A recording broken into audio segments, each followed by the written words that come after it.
minute. Where do they go to? Take needles, she went on. All the needles my mother ever bought. There must be hundreds. Can't just be lying about this house. Not lying about the house, no, agreed Mrs. May. And all the other things we keep on buying, again and again and again, like pencils and matchboxes and sealing wax and hair slides and drawing pins and thimbles. And hat pins, put in Mrs. May. And blotting paper. Yes, blotting paper, agreed Kate, but not hat pins. That's where you're wrong, said Mrs. May, and she picked up her work again. There was a reason for hat pins. Kate stared. A reason, she repeated. I mean, what kind of a reason? Well, there were two reasons, really. A hat pin is a very useful weapon and, Mrs. May laughed suddenly. Oh, but it all sounds such nonsense and, she hesitated.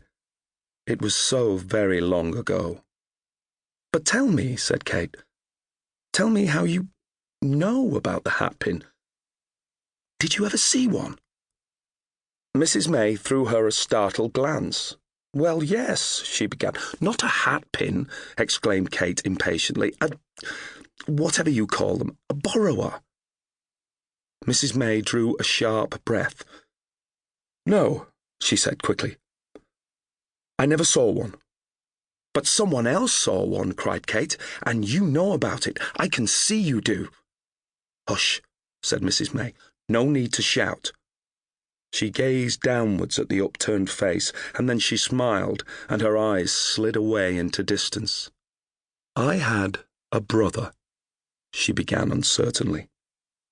Kate knelt upon the hassock. And he saw them. I don't know, said Mrs. May, shaking her head. I just don't know. She smoothed out her work upon her knee. He was such a tease. He told us so many things, my sister and me, impossible things. He was killed, she added gently, many years ago now on the northwest frontier. He became colonel of his regiment.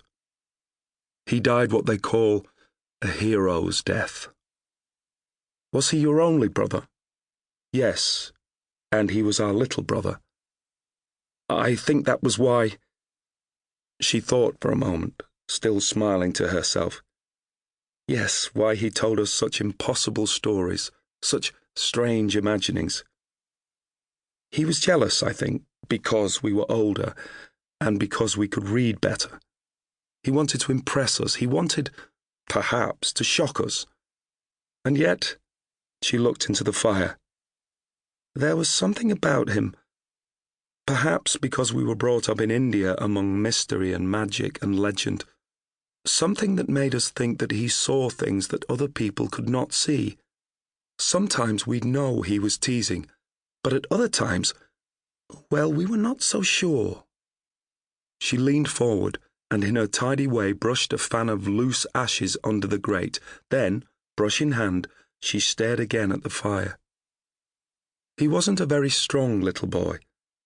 The first time he came home from India, he got rheumatic fever. He missed a whole term at school and was sent away to the country to get over it, to the house of a great aunt. Later I went there myself. It was a strange old house. She hung up the brush on its brass hook and, dusting her hands on her handkerchief, she picked up her work. Better light the lamp, she said. Not yet, begged Kate, leaning forward. Please go on. Please tell me. But I've told you. No, you haven't. This old house, wasn't that where he saw... Mrs. May laughed. Where he saw the borrowers? Yes, that's what he told us. What he'd have us believe. And what's more, it seems that he didn't just see them, but that he got to know them very well. That he became part of their lives, as it were. In fact, you might almost say that he became a borrower himself. Oh, do tell me, please. Try to remember, right from the very beginning. But I do remember, said Mrs. May. Oddly enough, I remember...